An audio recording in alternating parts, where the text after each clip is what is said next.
Hej Birgitte. Hej.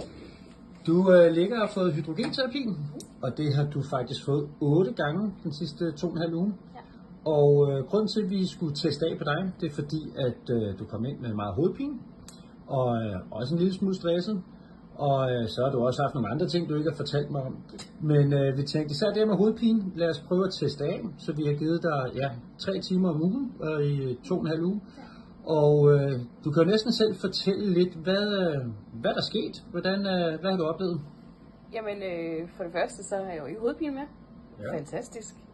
Og så har jeg bare fået et andet overskud, og jeg sover bedre, og jeg sover længere. Men altså, jeg er mere i min dybe søvn, og det er videnskabeligt bevist med mit ur. Ja. Så alt i alt fantastisk. Ja, Bivirkninger, han har sagt, de gode ting, der også er sket, det er, at min fordøjelse er blevet bedre. Jeg har mere, som sagt mere overskud.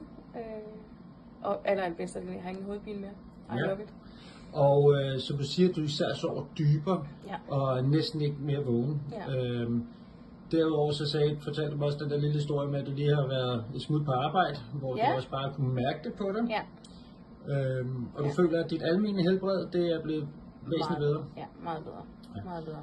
Nu skal det jo også siges, at vi har også haft dig på vores vejrtrækningshold i forhold til Ronny, og jeg har haft det faktisk 1,5 uges tid siden, jeg har behandlet dig, så vi har selvfølgelig også lavet noget andet ved siden af.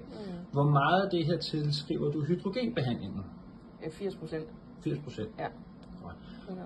Men fedt, dejligt at høre, at det her har hjulpet, og at du kommer tilbage på toppen. Ja. Tak for hjælpen mig til at teste. Selvfølgelig.